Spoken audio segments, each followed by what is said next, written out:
म्हणजे ईश्वराचे अवतार जे आहेत ते वेगवेगळ्या अवतारात वेगवेगळ्या लेव्हलच्या अंशाने म्हणजे वेगवेगळ्या लेव्हलनी प्रकाशित झालेत. म्हणजे काही म्हणजे स- काही संत महात्मे हे कलारूप असतात. अवतारी जे असतात संत महात्मे किंवा जे दशावतार झालेत त्याच्यापैकी बरेचसे अवतार वेगवेगळे वेग म्हणजे जास्त कोणी कमी अंश कोणी जास्त अंश असं असतात. तसं म्हणतात म्हणजे रामावतारही 12 कलांचा अवतार आहे आणि श्रीकृष्ण अवतार हा 16 कलांचा अवतार आहे. आणि म्हणजे पूर्ण भगवंतांनी कुठेही मायेचा लेश न घेता पूर्ण जसे आहोत तसे ते आलेले आहेत. त्यामुळे जसं 24 कॅरेट सोनं असेल तर त्याचा दागिना होऊ शकत नाही.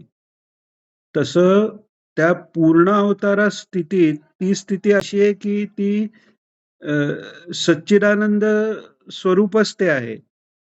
मग ते सगुण रूपात राहणं हे त्या स्वतः सच्चिदानंद रूपालाही शक्य नाहीये.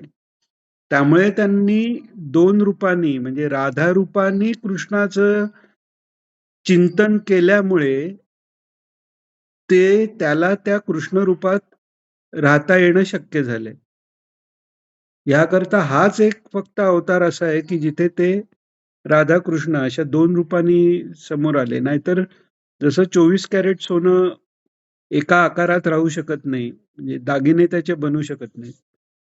त्याच्यास तसंच ते आहे. म्हणून राधे म्हणजे तसं बघितलं तर सच्चिदानंद अ, हे परब्रह्म जे आहे ते निर्गुण, निराकार, निष्क्रिय आहे आणि शक्ती ही क्रिया करणारी आहे.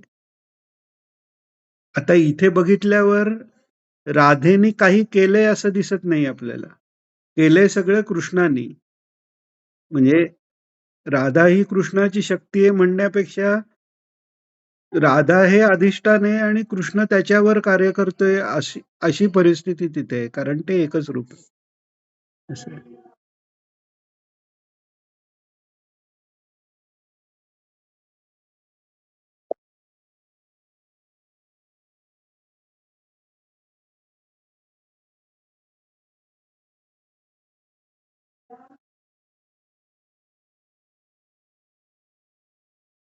अ, भागवतात उल्लेख आहेत शक्य तितक्या लवकर तो हे क्या रथ न्या नाही तर या गोपी काय करतील सांगता येत नाही. पण त्या बाकी गोपींबद्दल सांगितलंय, ते राधेबद्दल तसं नाही सांगितलेलं.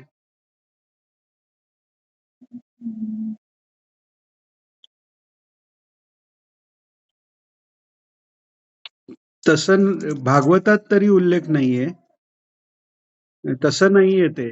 म्हणजे इवन असं म्हणतात की ते भागवतात जे आहे ना, गोपींना अहंकार झाला म्हणून हे अ, गुप्त झाले, तर ते राधेसकट गेलेत.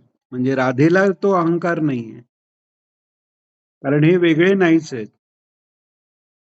आणि तेच राधेला तिथे ठेवलं म्हणजे त्या अधिष्ठानानेच त्यांनी म्हणजे अ, एक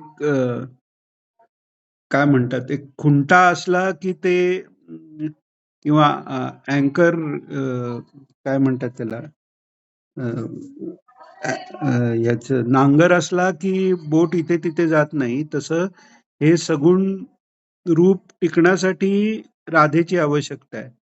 त्यामुळे ती एका जागी आहे. ती वृंदावन सोडून जात नाही कारण तो खुंटा आहे. ते त्याच्या जीवावर किंवा त्याच्या अधिष्ठानाने कृष्ण बाकी सगळे फिरून कार्य करतोय असं आहे.